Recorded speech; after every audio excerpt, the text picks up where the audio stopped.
Halo kawan-kawan, balik lagi sama gue Paul. Wih, jangan ngomong itu, jangan ngomong itu. Ini video pertama kita. Iya, aduh. Oh iya lupa, ini baru video pertama. Aduh, sorry. Di sini gue mau sedikit bahas tentang yang lagi viral, yang lagi heboh banget nih di Indonesia.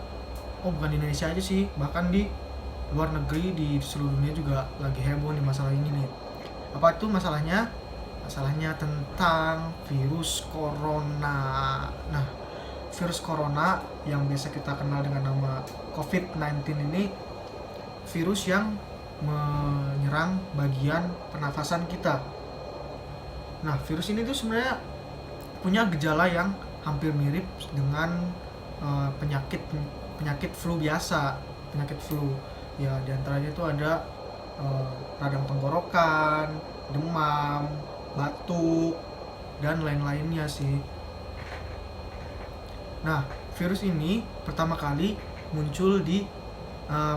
itu dikenal di negara Cina. Pertama kali yang tersebar itu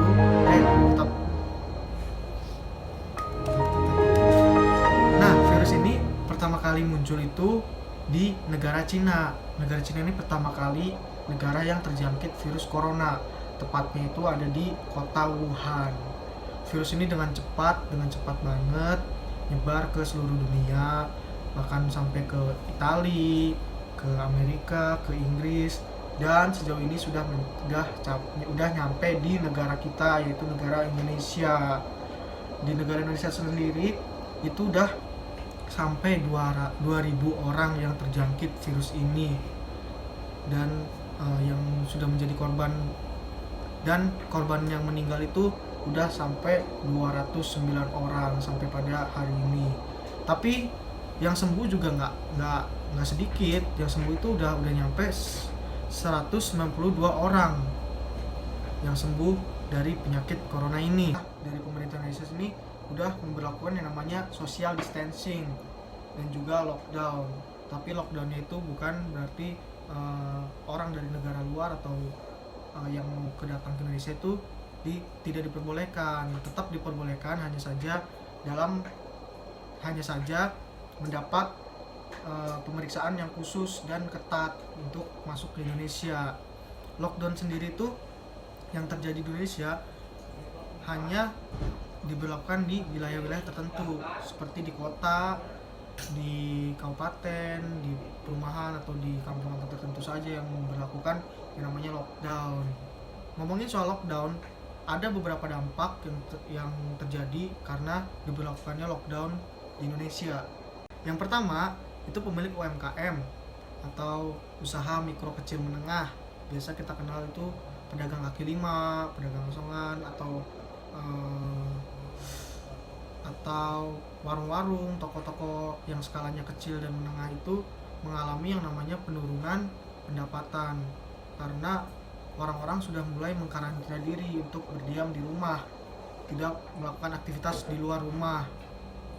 Yang kedua, itu pertumbuhan ekonomi Indonesia mengalami penurunan hingga sampai 2,3%, bahkan bisa sampai 0,4%. Itu dikutip dari liputan6.com, dan yang ngomong itu Menteri Keuangan langsung, Ibu Sri Mulyani. Nah, yang ketiga ini nih yang jadi pembahasan kita, belajar, bekerja, dan beribadah di rumah. Untuk belajar di rumah, gue sendiri udah dapet himbauan dari kampus, surat edarannya udah turun, yaitu pihak kampus memberlakukan belajar di rumah untuk para mahasiswanya sampai bulan Mei. Tapi masih dalam pembahasan lagi, waktunya itu sampai kapan kita belajar di rumah. Nah, untuk bekerja, hayulah mending berantem aja, capek gua. Nah, untuk bekerja di rumah itu pemerintah sudah menerapkan yang namanya WFH atau work from home. Nah, WFH ini banyak diberlakukan di perusahaan-perusahaan yang untuk para pekerjanya yang bisa melakukan pekerjaannya itu di rumah, yang bisa bawa pekerjaan yang biasanya mereka kerja di kantor itu dibawa ke rumah dan mereka bisa bekerja di rumah. Tetapi masih banyak juga sih orang-orang yang nggak bisa merasakan WFH itu. Contohnya kayak ojek online, pedagang, dan lain-lain yang mereka itu memang kesehariannya bekerja di hari itu dan pendapatannya memang dari setiap harinya itu. Jadi mereka nggak bisa yang namanya work from home, karena kalau mereka nggak kerja ya mereka nggak dapat pendapatan dong. Nah, yang ketiga itu beribadah di rumah. Beribadah di rumah ini dari pihak pemerintah sudah menghimbau agar masyarakat yang beragama itu melakukan ibadah di rumah. Jadi banyak juga masjid-masjid yang sudah menghimbau pada para umatnya untuk beribadah atau sholat di rumah. Dan juga banyak masjid yang meniadakan sholat Jumat karena untuk mencegah penyebaran virus corona. Bro, ngomongin tentang ibadah nih ya, kan lagi puasa nih. Oh iya ya? Kalau puasa kita masih lockdown gimana ya? Kita nggak bisa.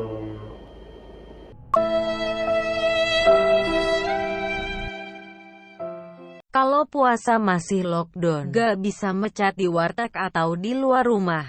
Anjir, pada nggak puasa lagi. Biarin sih. Pakai ini aja Bu, lele sama ini usus ya nih ya. Ke tanah. Bu, makan juga, Bu. Es teh manis boleh, es teh manis saya. Teh tawar saya Bu, teh tawar. Lu mau video parah. Nonton mak gua lagi. Nonton mak lu. Jangan deh. Dikebukin nanti. Nanti hari ketiga puasa. Pada batal puasanya. Ih, mantap kali makannya, coy. Jadi jangan ketahuan mama gua. Baru juga hari ketiga. Mama langsung tuh. Ya, kalau Ada anak ya, habis makan ngebat. Gak tahu apa yang di luar lagi puasa. Bangsat lu juga anjir. Anak dajal. Sebat kan? Anak dajal. Sama, gue juga.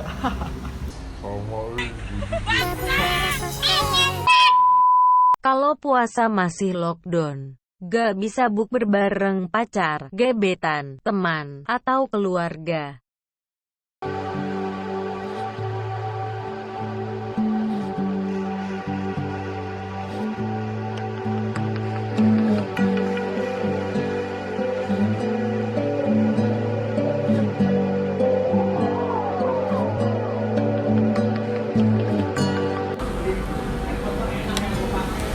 Jadi guys, colek dulu ge. Jadi kalau mau hari-harimu lebih indah ya kan, lebih nyaman, lebih enak, jadi lebih nikmat pakai saus. Nah terus Jangan pakai kentang aja jadi. Iya butuhan anjing.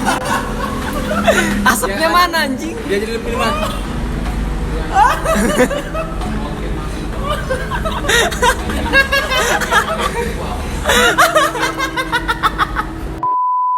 Kalau puasa masih lockdown, gak bisa perang petasan atau kembang api. guanya gitu. Weh. Happy birthday.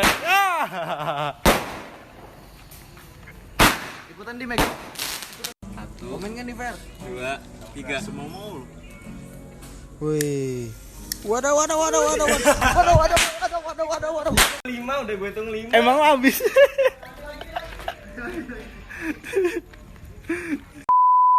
Kalau puasa masih lockdown, gak bisa perang sarung. Terus. Woi koper. Terus maju. Majukan.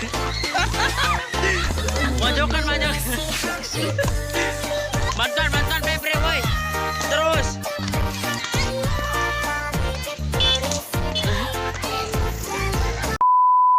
Kalau puasa masih lockdown, kalian pada pernah gak sih ngabuburit di pantai sambil nonton layar tancap?